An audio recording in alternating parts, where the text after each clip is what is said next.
El cerebro de Da Vinci. Les cuento un poco para que ustedes me entiendan por qué hemos elegido a este personaje, ¿no? ¿Quién es Leonardo da Vinci? ¿No?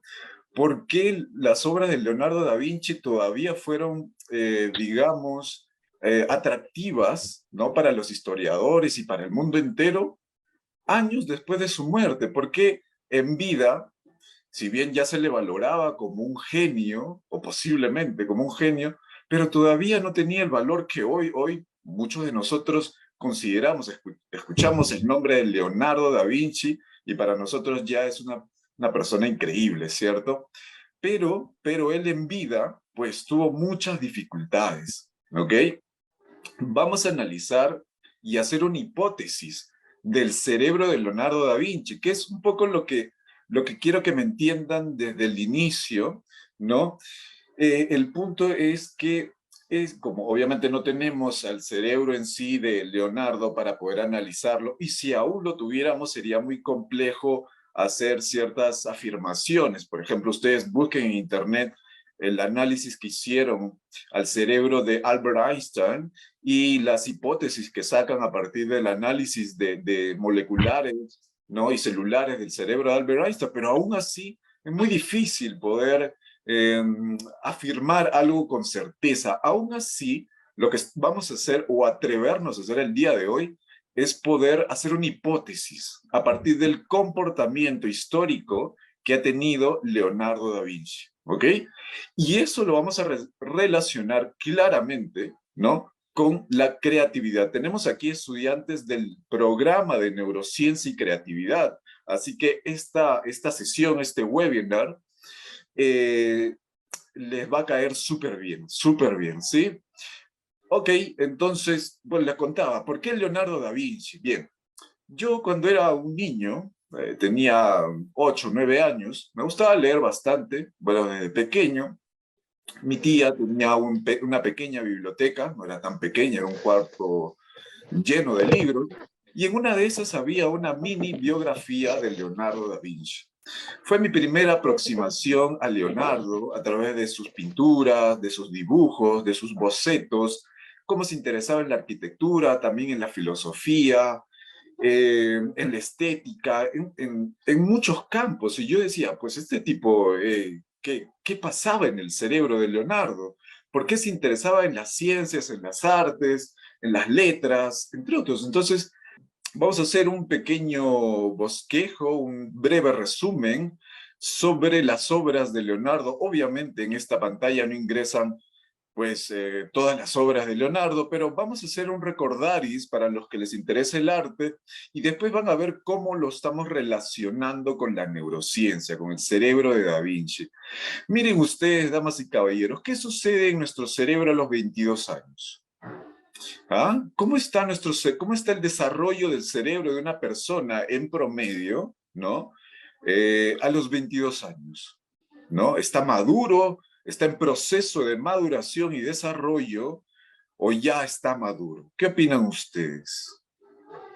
¿Por qué? Les pregunto eso, igual yo les leo en el chat, por favor, vayan escribiendo, no sean tímidos, que no les dé pena. Miren, Juliana nos dice, está en proceso de desarrollo todavía. Muy bien, muy bien. En la parte izquierda, terminando la maduración, Andrea Montenegro, muy bien, no se olvide, hoy día sorteamos un programa de especialización. Marcela nos dice todavía está en proceso de maduración. Carolina nos dice, adelante, está llegando a su proceso completo de mielinización, excelente. Carolina nos dice, está llegando a su madurez, excelente. En la tercera década de nuestra vida, todavía estamos en un proceso de maduración y mielinización. Bravo, excelente, muy bueno. Gracias, Claudia Fuentes, también. Excelente respuesta. Continúa todavía su desarrollo Silvia Rodríguez, un saludo enorme.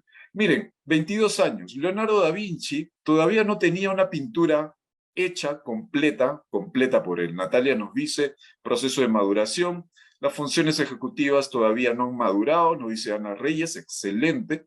Miren, 22 años y lo que hizo Leonardo, voy a mostrarles la pintura directamente, miren, esta es la pintura, pero después la vamos a analizar. Aquí solamente ciertas partes de esta pintura Leonardo hizo. Lo demás, y ustedes van a ver la diferencia, es decir, esos atrevimientos que tenía Leonardo en las pinturas, ¿no? Y su maestro se quedó sorprendido de esa capacidad de poder pintar de Leonardo. Vamos a analizarlo más adelante, pero ya vayan viendo esta pintura, ¿no? Y vamos a contrastarlo esto más adelante, ¿sí? Bien, continuamos entonces. Tenía 22 años y Leonardo ya comenzaba a llamar la atención de los maestros de pintura en Italia. No se olviden que Italia era la meca, la cuna, ¿no?, del Renacimiento, ¿ok? Muy bien, a los 22 años también se le encarga pintar la Anunciación. Vamos ahora a analizar esta Como pintura nada de eso, también. Ahí sí me ayudan por ahí. Muy bien. Miren, 22 años, continuamos, ¿no? Después se le encarga una pintura de una persona, a Ginevra de Vinci, ¿no? En 1474. Continuamos. Después pasan los años y ya Leonardo muestra mucho de su genialidad con esta pintura de Virgen de la Roca. Vamos a verla. Aquí está, en la parte izquierda de su pantalla. Vamos a ver esos enigmas que tiene Leonardo en sus pinturas, vamos a analizar por qué hace ese tipo de pinturas que rompen con lo clásico, ¿no? De esa pintura clásica, por ejemplo, de Miguel Ángel, de Caravaggio, entre otros, ¿sí? Muy bien. Luego tenemos a la mujer o a la Madonna con la Hermine. Aquí es un animal un poco extraño, ahora lo vamos a agrandar un poco más. Aquí está la imagen en la parte derecha de su pantalla. Es una de las mejores pinturas de Leonardo en su juventud, sinceramente. Y esto está en el Louvre. Si ustedes alguna vez tienen la posibilidad de visitar el Museo del Louvre en París, van a ver esta hermosa pintura, que es una de las mejores que tiene Leonardo. Muy bien, luego está El hombre de Vitruvio. Esto está en un museo en Italia. Luego, recién pinta La Última Cena, para continuar con un análisis matemático del arte. Él ingresa a las matemáticas, a la ingeniería. Leonardo era una persona que se interesaba por las ciencias y por las artes. Ahora lo vamos a ver un poco más. Y Leonardo en 1503 ojo, a pintar la Mona Lisa. Pero, a ver, averigüen ahora mismo, a lo que tienen la posibilidad, ¿la Mona Lisa acaso se terminó de pintar por Leonardo? ¿Ustedes qué opinan? ¿Saben un poco de historia de la Mona Lisa? ¿No? Averigüen, a ver, y se van a llevar una sorpresa sobre eso. Entonces, Leonardo diversificó no solamente en las artes, en las nuevas formas de pintar, en la anatomía. Se le considera el padre de la fisiología, ¿no?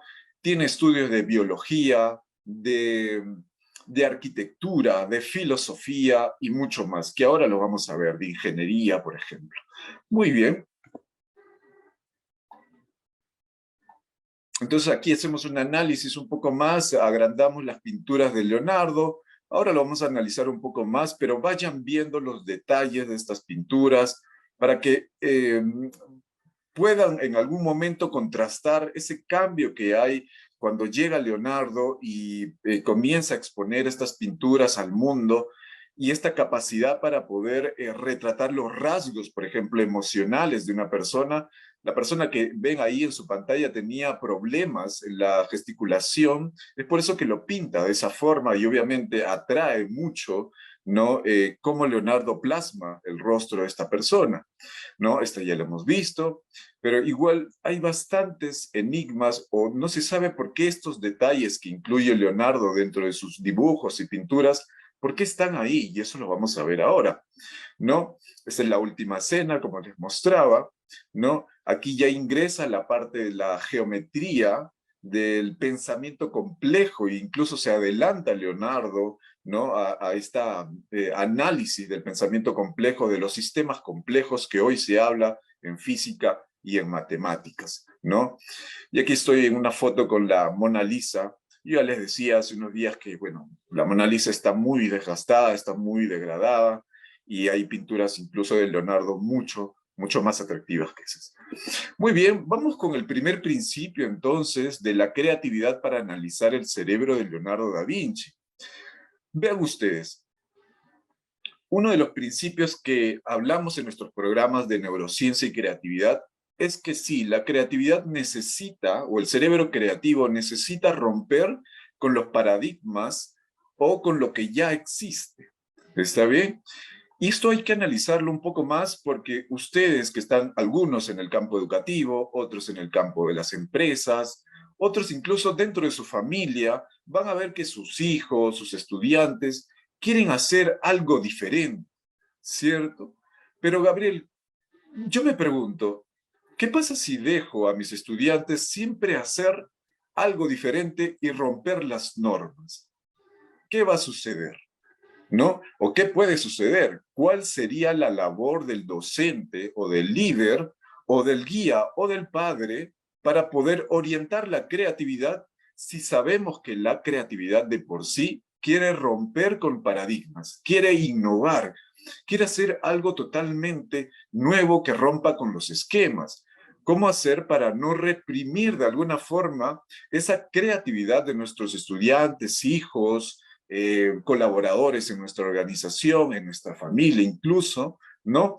Hay que nosotros, si somos docentes o padres, aquí me adelanto un poco a la conclusión de este primer principio, hay que ser buenos guías para buscar un equilibrio entre que nuestros hijos y estudiantes quieran romper paradigmas, pero también que entiendan que se necesita un equilibrio en la sociedad, ¿sí? En el chat nos dice Carolina Montero, nos dice, según lo que veo en internet, Leonardo no terminó la Mona Lisa. Interesante, ahora lo vamos a ver un poco más, ¿no? Debido al daño que sufrió, exacto. Muy bien, gracias Carolina. Fernanda Corella Saborio nos dice, Vincent Van Gogh dijo que tomó 4 años en pintar, ¿no? Y toda su vida para aprender a pintar eso. Sí, Van Gogh recién se convierte en pintor en la etapa adulta, es cierto. Gracias, Fernanda. Muy bien, continuamos. A ver si me ayudan a ingresar a las personas que están en el hall. Muy bien, romper con lo existente. No se olviden, un gran principio de la creatividad es que todo cerebro, todos somos creativos, ¿cierto? Todos tenemos la capacidad de ser creativos. Y si es así, entonces, si un principio de la creatividad es que buscamos romper paradigmas, ¿no? Romper patrones de conducta, ¿no? Hay que saber dirigirlos, gestionarlos, esa es la palabra. Y Leonardo hizo eso, damas y caballeros. Leonardo da Vinci quiso romper con los paradigmas, en todo, en las artes, en la ciencia. Vamos a analizar este cuadro, ¿no? Que fue el primero que se le encargó a Leonardo da Vinci, ¿no? Él trabajaba en el taller de Verrocchio, ¿no? En Italia, y miren lo que hizo. Vamos a analizar a este pájaro que Leonardo pintó. Ustedes van a decir, Gabriel, ¿estos detalles importan? Sí importan. Vamos a ir viéndolo poco a poco. Este paisaje que está en el fondo y el ángel que está aquí. Leonardo pintó estos 3 puntos. El ángel, ¿no? Este paisaje profundo y este pájaro rapaz. Vamos a analizarlo. Pues, ¿sí? Muy bien, ¿qué significa que Leonardo haya pintado un pájaro? ¿No? Ustedes dirán, bueno, Gabriela, es un pájaro en la naturaleza, pero desde joven Leonardo se cuestionaba sobre la religión y los estándares de la pintura, ¿ok? Quería romper con lo existente, quería romper paradigmas.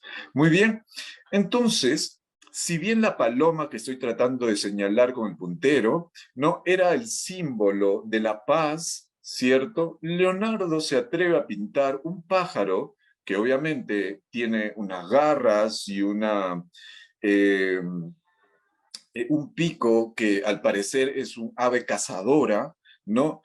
Leonardo quería, al parecer, esta es una hipótesis, contrastar, ¿no? Entre la paz de esta paloma y el conflicto que tenía o que podría ocasionar este ave de aquí, ¿no? Muy bien. Entonces, mucho se podía interpretar de que Leonardo quería expresarnos, ¿no? De que Obviamente la naturaleza no es toda perfecta, ni obviamente la divinidad que la religión nos enseñaba, no siempre del todo era perfecto. Yo aquí no quiero entrar ni a criticar parte de la religión ni nada, pero es lo que se interpreta de Leonardo. Sigamos analizando un poco más. ¿Por qué Leonardo pinta horizontes? Y van, acuérdense de esta parte, Leonardo pinta estos horizontes, miren, desde los 22 años hasta la Mona Lisa y más adelante, quiere cambiar ese fondo que era muy clásico en las demás pinturas. Un horizonte misterioso, unas colinas que no existen necesariamente en Italia, que es donde él vivía antes de salir de su país, ¿no? Entonces, ¿por qué pintaba este tipo de paisajes Leonardo da Vinci? Era un horizonte misterioso, él quería darle algo, un toque más natural, ¿no? A sus pinturas. Y vamos a ver, si ustedes ven biografías y análisis de la vida de Leonardo, siempre Leonardo estuvo en contacto con la naturaleza, ¿ok? No se olviden que Leonardo estuvo muy interesado en la biología. Muy bien, y el ángel, aquí hay una anécdota muy interesante que sucede con Verrocchio, que era su maestro, ¿no? No se olviden que estos 3 puntos fueron encargados para que pintara Leonardo. Lo demás fue pintado por Verrocchio y otro pintor del taller, ¿no? De este maestro. Pero Verrocchio venía de vacaciones y al ver lo que hizo Leonardo da Vinci en esta pintura, se quedó pasmado, cuentan los historiadores. Y Verrocchio le dice a Leonardo que va por buen camino y la calidad de pintura que está haciendo es muy buena y está rompiendo esquemas. Lo que hace Leonardo es usar una técnica que poco a poco va desarrollando, que son las sombras, ¿ok? El esfumato, eso vamos a verlo más adelante. Y además, ¿no? La capacidad de pintar el cabello de una forma que se vea natural, pero a la vez compleja, es otra habilidad que tenía Leonardo. Y si ustedes analizan el rostro de este ángel, que estoy haciéndole zoom, y el rostro de los demás personajes en la pintura, son completamente diferentes. Leonardo lo que buscaba era cada vez menos hacer líneas en las pinturas, es decir, delinear aquí en estas pinturas. Voy a ver si puedo hacer el zoom aquí para que ustedes me noten y me puedan entender. Miren, aquí van a ver ustedes líneas, ¿cierto? En el rostro, pero Leonardo lo que buscaba era hacer de estas líneas más difuminadas, ¿no? Entonces Leonardo quería cambiar esa forma de pintar, él quería romper con lo existente. Si tenemos un alumno, un hijo, un estudiante, alguien en nuestra empresa que quiere romper con lo existente, es parte de su creatividad. Nuestra labor es, como líderes, es saber guiarlos, es saber gestionarlos. Muy bien, continuamos. ¿Qué más hizo Leonardo? A los 22 años, se le encarga esta pintura y lo hace extraordinariamente. ¿Ok? Miren, 22 años. Ustedes imagínense y vayan a ese momento de la historia, no hace más de 500 años, en pleno, digamos, aparición del Renacimiento. Lo que hace Leonardo es cuestionarse. Le dicen, tienes que pintar la anunciación de la Virgen María, ¿cierto? Donde un ángel viene y le dice a María que va a tener un hijo por obra divina, ¿cierto? Muy bien, y Leonardo se comienza a preguntar, Leonardo da Vinci, ¿cómo es un ángel? ¿Cómo son las alas de un ángel? ¿No? Porque si ustedes ven las pinturas, por ejemplo, de Miguel Ángel o las pinturas anteriores a Leonardo, cuando pintan ángeles son muy divinos, son muy abstractos. Y miren las alas de este ángel, analícenlo un poco más. Son más naturales, es como si fuera un hombre o un ángel medio animal, ¿cierto?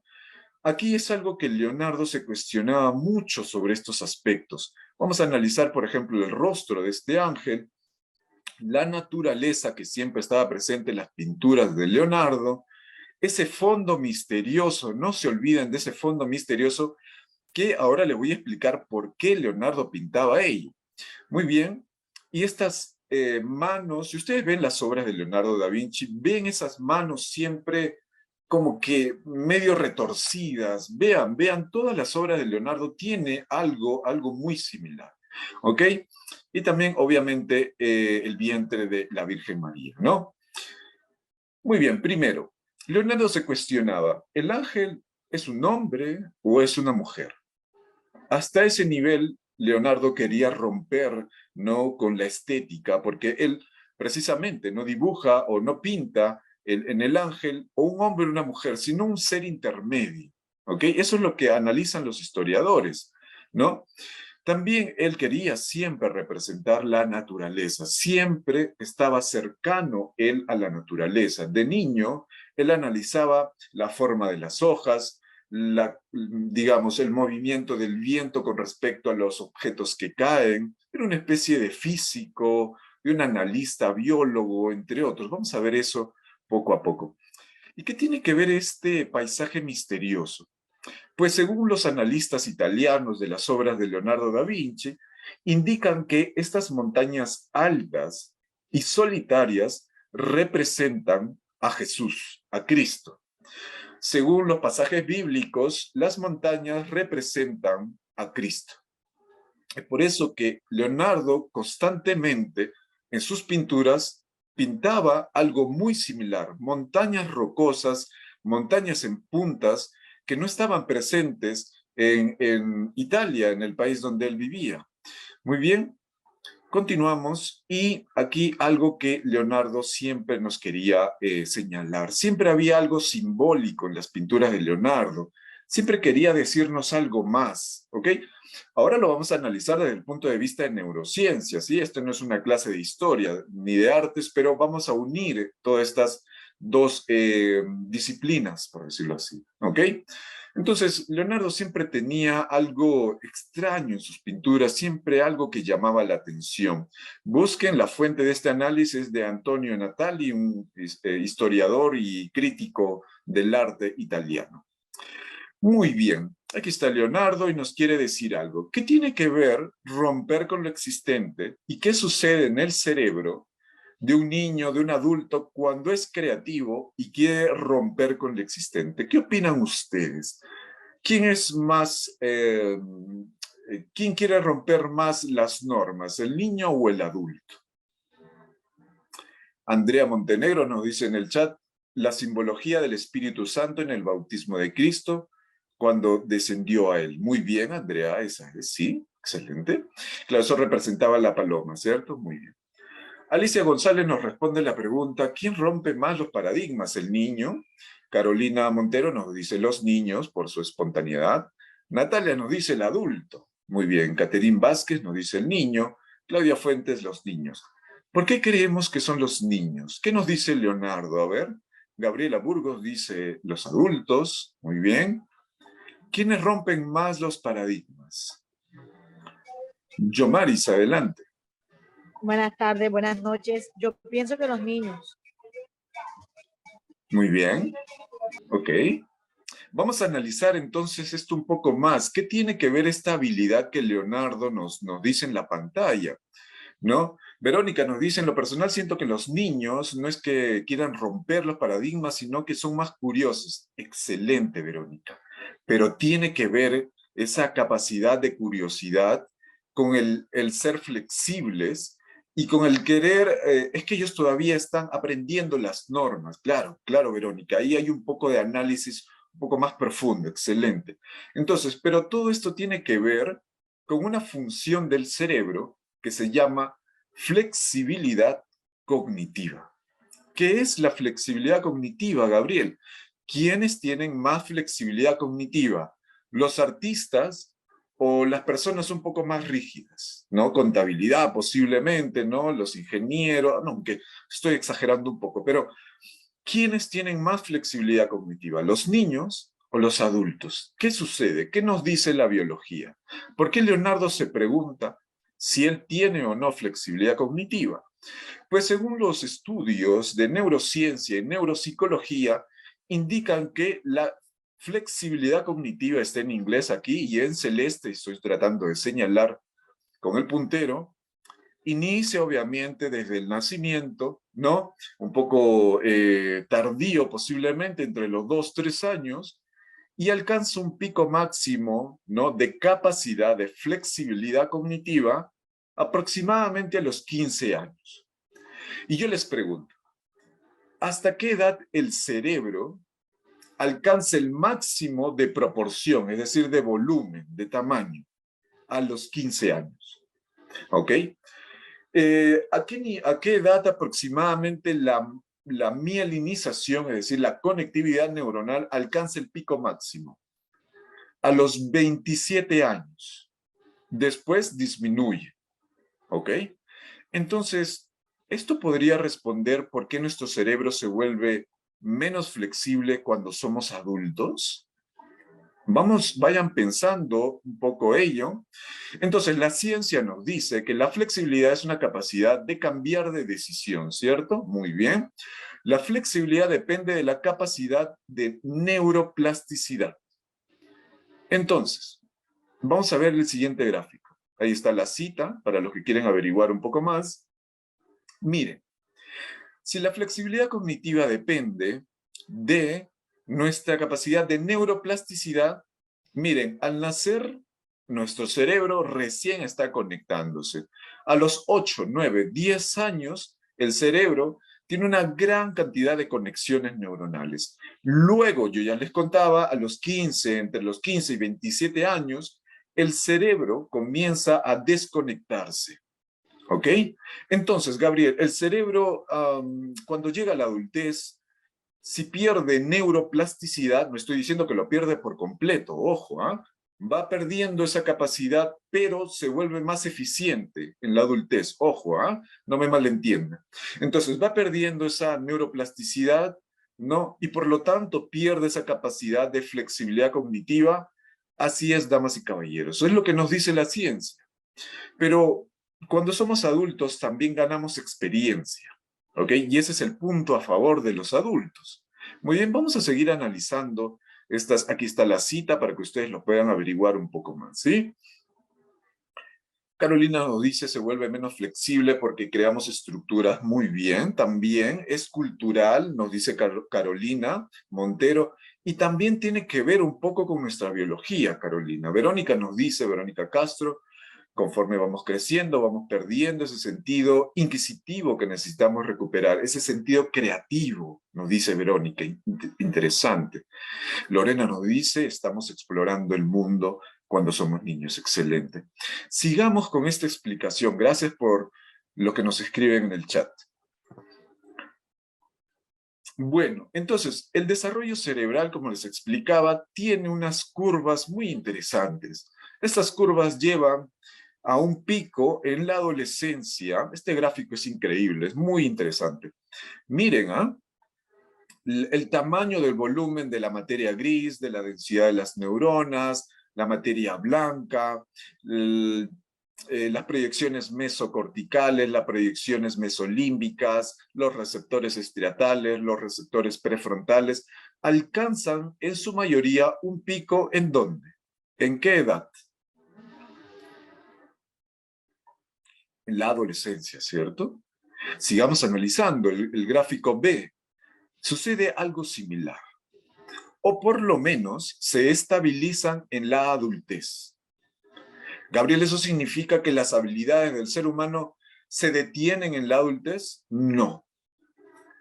Alcanzamos ciertas capacidades que se vuelven tan especializadas y tan automatizadas que nuestra creatividad se vuelve exponencial. Y eso es lo que nos permite la experiencia. Pero yo ya les decía que la flexibilidad cognitiva se va perdiendo un poco en la adultez. Entonces, mensaje número 2 para ustedes. Si queremos ser creativos siendo adultos todavía, todos somos creativos desde que nacemos hasta la vejez. Pero si queremos seguir explotando nuestra creatividad, debemos de ser más flexibles cognitivamente. ¿Sí? ¿Cómo logro eso, Gabriel? Conociendo nuevas culturas, conociendo nuevos lugares, conociendo nuevos estilos de vida. Es decir, adaptarnos a nuevos entornos. Eso nos ayudaría bastante. Muy bien, continuamos entonces. Aquí vamos a entrar a una conversación, o voy a tratar de simular una conversación. Leonardo nos pregunta, ¿qué pasa con nuestro cerebro cuando nos hacemos adultos entonces? Para ir eh, sintetizando esta primera parte. Y yo voy a llamar a David Egleman, voy a escribirlo en el chat para que lo sigan en redes sociales, por favor, sigan. Él es un neurocientífico americano, David Egleman, tiene libros increíbles, léanlo por favor. Le quiere responder, ¿qué dice David? Leo le dice, te cuento que para desarrollar nuevas capacidades, seguimos, hay que dejar de lado otras. Miren, miren este análisis. Para desarrollar capacidades, tendríamos que dejar de lado otras. ¿Qué quiere decir? Dice Leonardo. ¿Cómo así? Sigamos. Leonardo se queda pensando claramente. David nos dice, pues, para conservar lo ya aprendido, los circuitos cerebrales, ojo, tomen atención, para conservar lo que hemos aprendido, los circuitos cerebrales, sigamos,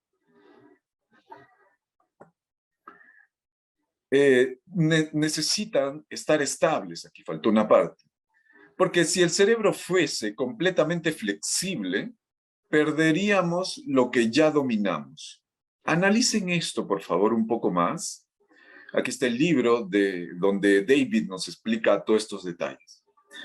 Nuestro cerebro, biológicamente y culturalmente, va perdiendo grados de neuroplasticidad porque eso le permite que las habilidades que hemos adquirido sean estables.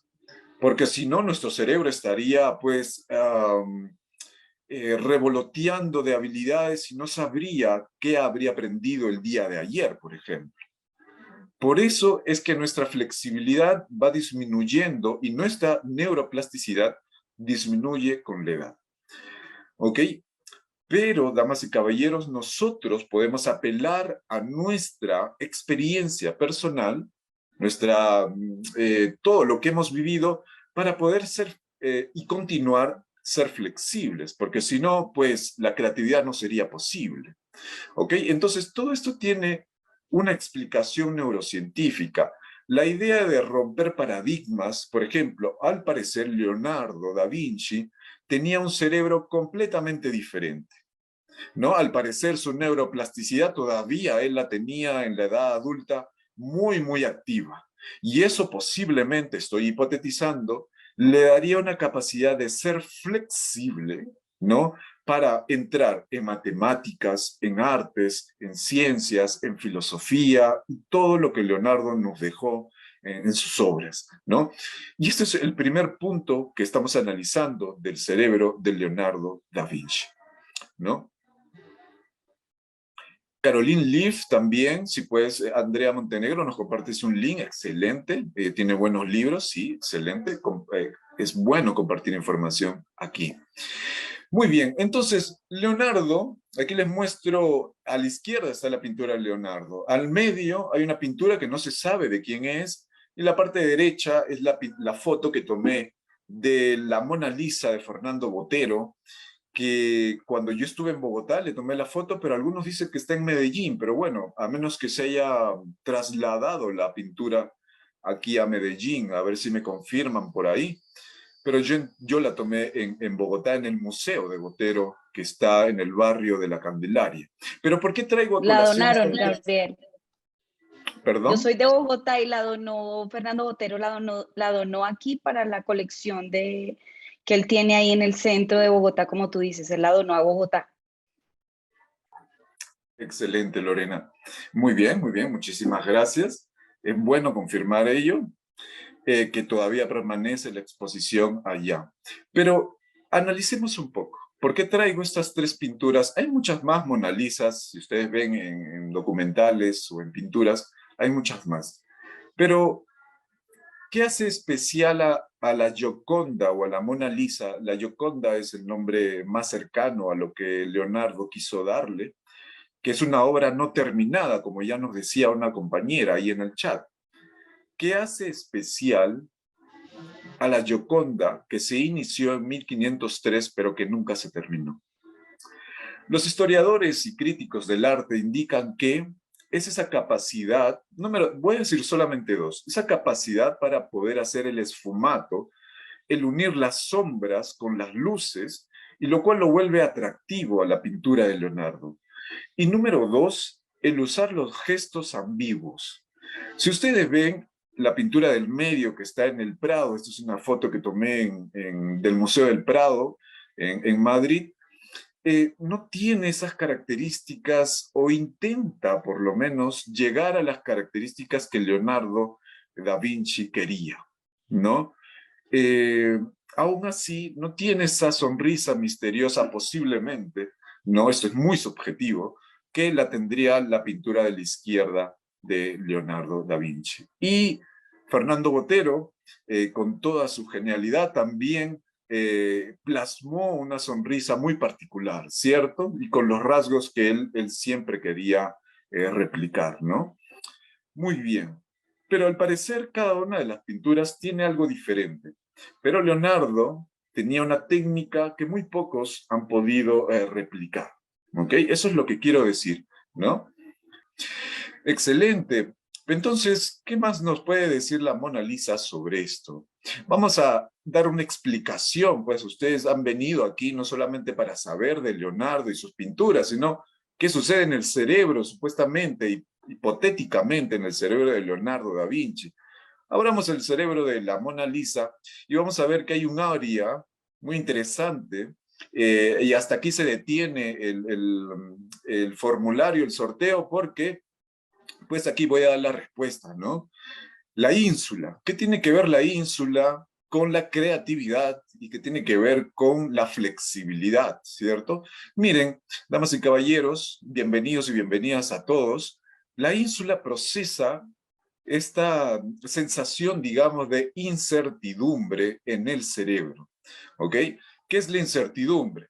Pues son valoraciones subjetivas de las probabilidades. Bueno, son definiciones, pero todos sabemos cuando nos sentimos inciertos, ¿cierto? Es algo muy desagradable. ¿Qué área del cerebro procesa la incertidumbre? Eso desagradable. La ínsula, dice la Mona Lisa. Muy bien, pero entonces, Gabriel, si yo quiero ser creativo y me siento en un momento de incertidumbre, puede que mi creatividad se detenga. Es decir, así como dice aquí en el título de la diapositiva, de la lámina en su pantalla, existen barreras de la creatividad. Gabriel, ¿por qué mi hijo no es creativo? O porque yo pienso que no es creativo si usted me ha dicho que todos somos creativos. ¿Qué está pasando en su cerebro? ¿O por qué un adulto yo me siento, ¿no?, que no soy creativo? ¿Qué está pasando? Posiblemente estás frente a una barrera de la creatividad. Y eso lo procesa la ínsula. ¿Y cuál es? Le decía que es la incertidumbre. ¿Cómo romper esa barrera de la incertidumbre? Es que es algo sencillo, pero muchos de nosotros no nos damos cuenta. Es a través de las experiencias, del conocimiento. Por ejemplo, si yo le pido a mi hijo que escriba un pequeño cuento, ¿no?, de unas 10 líneas, ¿no?, en una hoja. Y él me va a decir, papá, no sé cómo escribir un cuento, ¿no? Él tiene 8 años. ¿Pero por qué? Yo me pregunto como padre, como docente, ¿por qué el alumno no puede escribir un pequeño relato, ¿no? O se le dificulta, o lo hace pero con deficiencias. ¿Qué le está faltando, Gabriel? ¿Por qué esa barrera de la creatividad posiblemente esté activando su ínsula y posiblemente esté activando ese momento de incertidumbre? ¿Cómo romper esa barrera?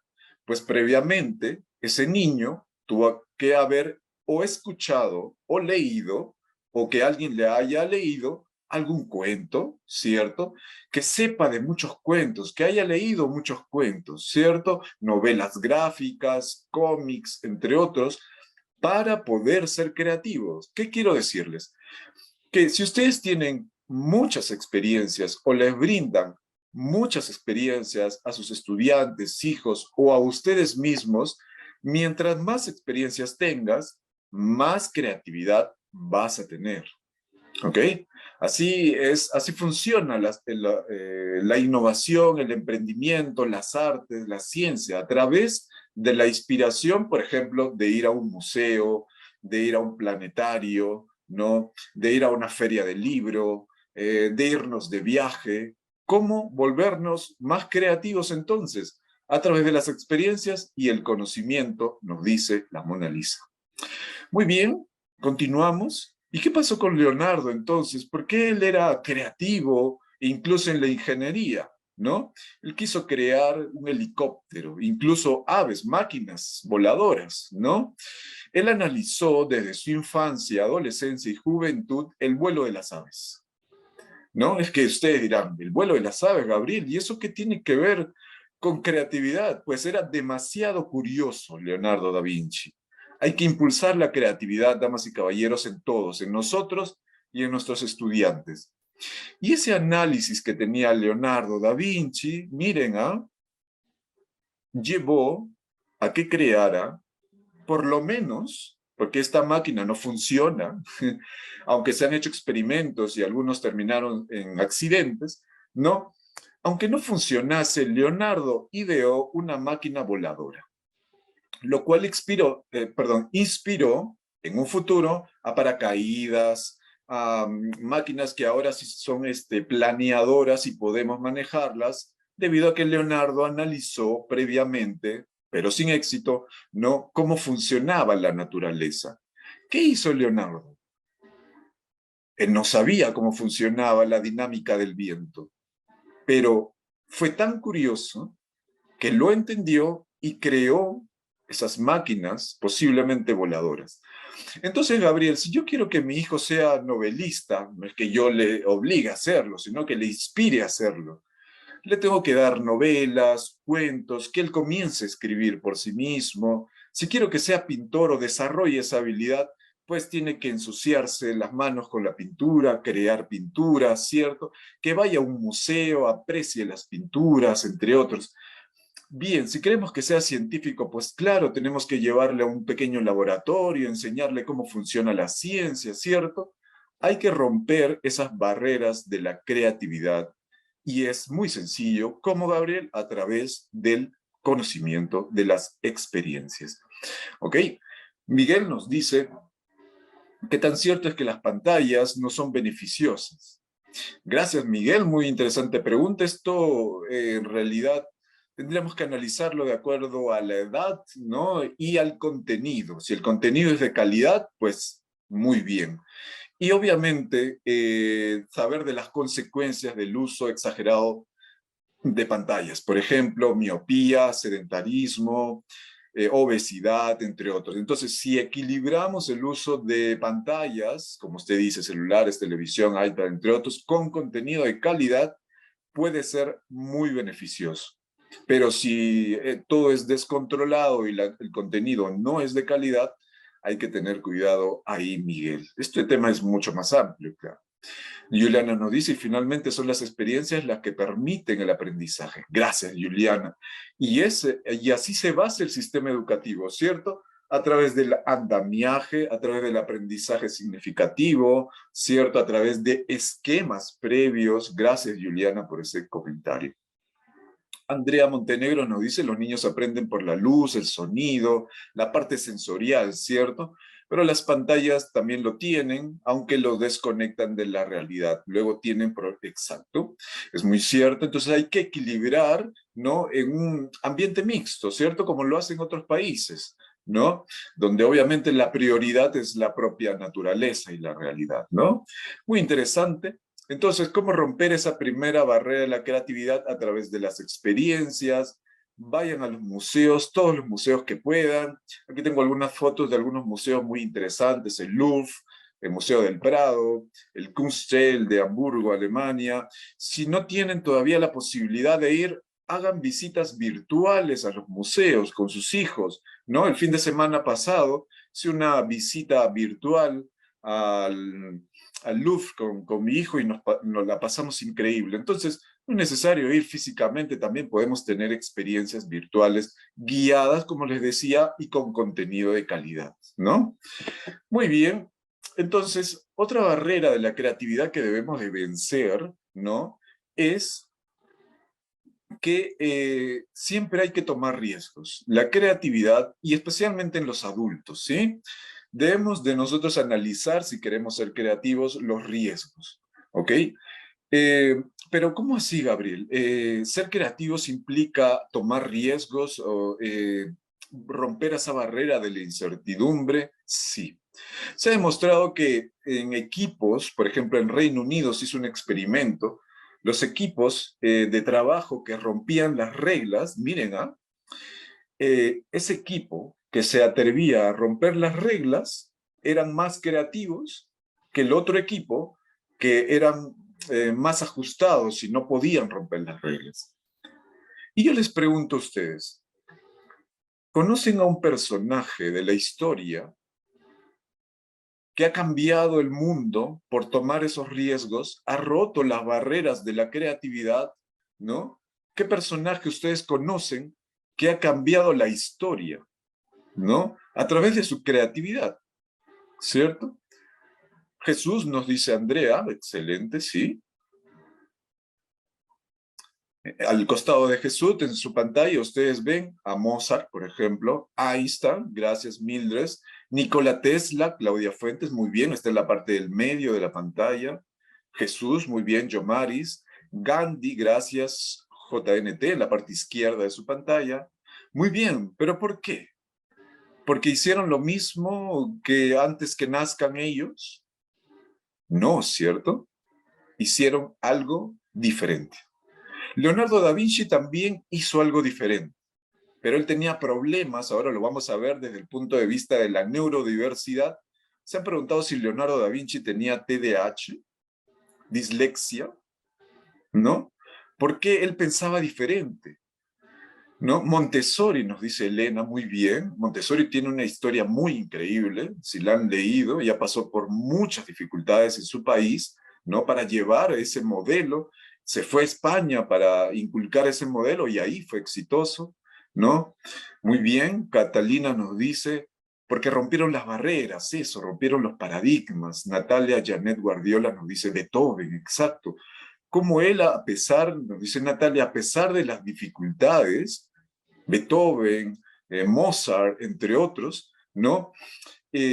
Cambiaron los patrones musicales, ¿cierto? Temple Grandin, muy bien, Carolina, excelente. Atrevámonos entonces a tomar riesgos y a romper esas barreras de la creatividad. Muchísimas gracias.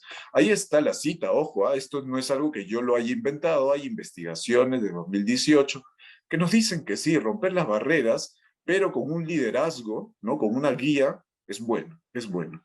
Muy bien, y algo que rescato de Leonardo da Vinci es justamente esta frase que aparece en su pantalla.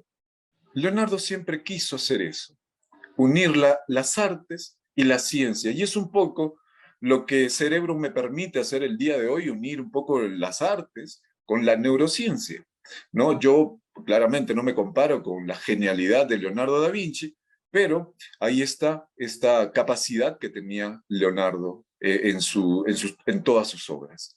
Muy bien, sé que el tiempo avanza. Principio número 2, el cerebro es creativo y simbólico. Vamos a ver algo muy interesante que hablaba con Walter, un argentino, el día de ayer, que él es experto en innovación, y él me decía, Gabriel, yo veo que todo proceso de innovación es en su mayoría muy inconsciente, y llega un momento donde aparece un clic y se vuelve consciente, y ahí es el momento creativo, ¿cierto? El momento eureka, el momento ajá, ¿cierto? El insight. Entonces, ¿qué pasa con este segundo principio? El cerebro, damas y caballeros, de un niño, de un adulto, de un adolescente, en su mayoría procesa emociones e ideas de manera no consciente, para que luego, en un momento, aparece esa idea creativa. Entonces, ¿qué hacer, Gabriel, para poder explotar mi creatividad? Podemos salir a caminar, podemos salir al parque, los fines de semana hacer trekking, ir al monte a caminar. Eso te va a inspirar y te va a dar momentos de creatividad. Salir de la caja. Eso te va a llevar a ser más creativos. Entonces vamos a analizar un poco esta obra de Leonardo da Vinci, que es un poco enigmática, ojo, ¿ah? Leonardo siempre ha tenido esa, digamos, predisposición a colocar en sus obras algo que no tiene coherencia al parecer, ¿no? Vamos a analizarlo. Por ejemplo, aquí vamos a ver este fondo que siempre lo hemos visto, ¿no?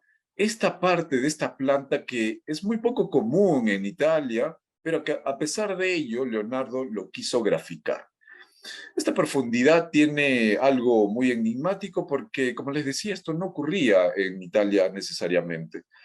Luego vamos a ver que estas pinturas que él hacía, pues estas formas de plantas, al parecer él quería decirnos que el mundo era tan grande y diverso que no necesariamente corresponden a un mundo divino. Recuerden que Leonardo era una persona que criticaba un poco a la religión, ¿no? Entonces, ahí Leonardo era muy, muy atrevido, ¿no? Entonces, al ángel que aparece en la parte derecha de María, que está en el centro, incluso la pinta con un dedo un poco hostil, un poco extraño. Entonces, y cuando se le encargaba una pintura a Leonardo,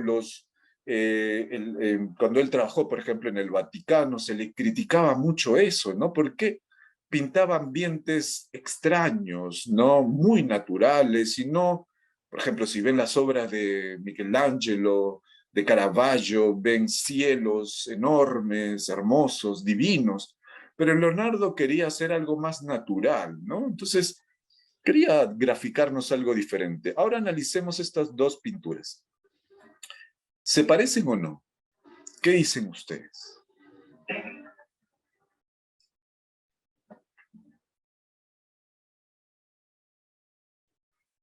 ¿Se parecen? Nos dice Juliana. Carolina Ose, sí. Carolina Montero nos dice que sí. Claudia Fuentes nos dice que sí. Muy bien. Son dos pinturas de Leonardo en diferentes tiempos, ¿no? Uno más joven y aquí ya aproximadamente en el mural que hizo en el norte de Italia, en la Última Cena, ya estaba mayor, pero ¿por qué se parecen? Damaris nos dice que sí, Mildred también, Catherine también, conserva la misma postura. Natalia nos dice en el rostro, en la posición. Muy bien, en la mirada incluso. Gracias, Catalina. Bien. ¿Ustedes han leído la novela de Dan Brown? No, no quiero citarla, pero ya bueno, ya me acordé de esa. Pero no estoy haciendo referencia a eso, pero incluso ahí hablan un poco de ello, ¿no? Ahora analicemos la siguiente imagen, damas y caballeros. La de la izquierda es de Leonardo y la de la derecha también es de Leonardo. Y las del medio son de otros autores. A ver, vamos a analizar. El de la izquierda es una virgen. El de a ver, del medio izquierda, ¿cómo llamarlo? La segunda de izquierda a derecha es una virgen, ¿no? La tercera imagen de izquierda a derecha es San Juan. Y la cuarta también es San Juan, en la Última Cena. Yo no quiero decir nada con respecto a lo que se pintó, ¿no? Pero, claro, las imágenes están difuminadas, nos dice Rosa Jordan, pero aún así guardan similitud según ustedes. Y obviamente los analistas de la BBC hacen también o comentan esa similitud. Entonces, damas y caballeros, de alguna forma, nosotros queremos expresarnos a través del arte de una forma simbólica, queremos decir algo, ¿no? Entonces, Leonardo era de ese tipo de pintores, ¿no? Que nos quiere decir algo a través de símbolos y no tan directamente. ¿Por qué? Porque el cerebro, damas y caballeros, se comporta de esa forma. Es simbólico, es hasta inconsciente, ¿no? O a veces lo hace de manera implícita, no tan explícito, ¿no? Entonces, porque nuestro cerebro, damas y caballeros, tiene procesos no conscientes y eso es algo que muchos de nosotros no nos damos cuenta. E incluso en la creatividad, ¿no? Hay procesos en su mayoría no conscientes, ¿ok? Para los que están en el programa de Neurociencia y Creatividad, lo van a ver en los videos y en los textos, se explica bastante ello, ¿no? Entonces, entender nuestra parte no consciente es algo importante para los procesos de creatividad. Aquí estoy con Jean-Pierre Changaux, uno de los neurocientíficos más aclamados en cuanto a lo que explican la conciencia e inconsciencia. Estuve con él en una charla en Francia y él explicaba justamente ello, que el futuro de la neurociencia es poder entender la conciencia y lo no consciente, ¿ok? Y aún más para procesos creativos. ¿Cómo surge la conciencia, Gabriel? Obviamente surge de procesos subliminales, inconscientes y luego más conscientes frontales, ¿ok? E incluso hace poco publicamos en nuestras redes sociales qué neuronas se duermen primero, ¿no? Revísenlo, por favor, para que entiendan un poco más esta información. Muy bien, y al ser creativos, entonces, Gabriel, ¿qué debo de hacer? Pues algo sencillo, salir a caminar, ¿no? Esto te va a ayudar a salir de la caja, a que esa inconsciencia fluya a un lado consciente, ¿sí? Aquí no quiero entrar en muchos detalles porque, pues, el tiempo nos está ganando. Muy bien, ¿qué más nos dice Leonardo? Por lo tanto, lo que se entiende es que Leonardo usó esa parte simbólica y de significados para construir un mundo, un universo.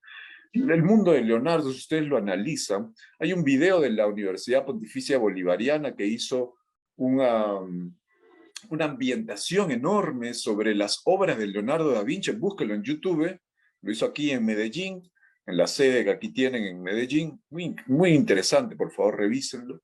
Entonces, este universo de Leonardo es muy bueno tomarlo muy en cuenta para entender la creatividad. Muy bien, pero ¿cómo así el cerebro crea esos significados, Gabriel? Hay algo que ustedes deben entender, especialmente para los interesados en neurociencia, neuroeducación y neurociencia y creatividad. Les digo algo.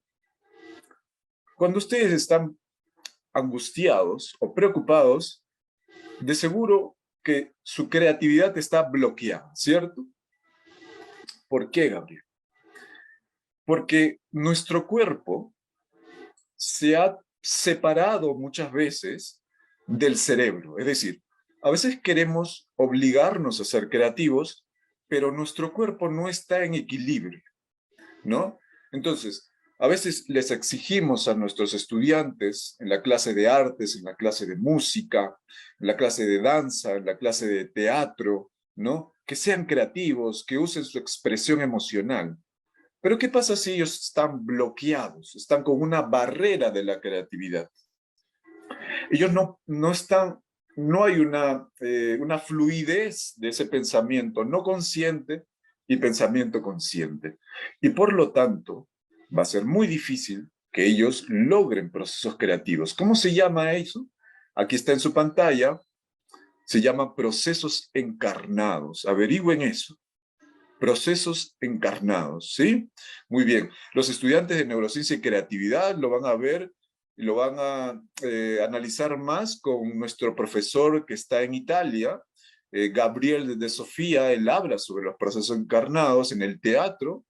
Ahí nuestros estudiantes lo van a disfrutar muchísimo, explicado por nuestro colega italiano. Estas son las explicaciones neurobiológicas de cómo creamos a través de categorías semánticas y simbólicas, ¿sí?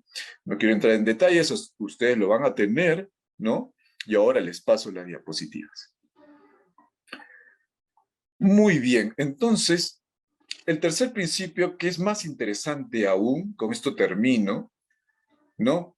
Él es Sigmund Freud, él analiza por qué el cerebro de Leonardo da Vinci era tan, entre comillas, neurodiverso y muy singular.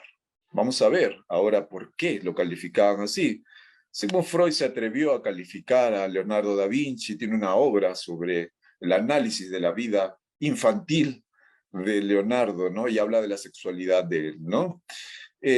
Vasari, que es un historiador muy conocido, también hablaba de la personalidad de Leonardo da Vinci y lo calificó como inestable, ¿no? Vayan sacando sus conclusiones, ¿no? Entonces, ¿por qué Leonardo tenía esa particularidad? ¿Por qué no acababa sus obras? Ustedes mismos lo han dicho, la Mona Lisa es una obra inconclusa. Que, a ver, ustedes ven en sus alumnos con trastorno de déficit de atención que acaban sus actividades o las dejan inconclusas. ¿Qué sucede? ¿Son personas que procrastinan o era una persona muy distraída, Leonardo da Vinci? ¿Todavía no les convenzo? Vamos a la siguiente. Esta es una foto del Louvre, donde ahí está la fuente, no es algo que yo les diga, está ahí explicado en el Louvre. Muy bien. ¿Qué más no terminó? Esta pintura de San Jerónimo en la parte izquierda de su pantalla. ¿Qué hizo mal?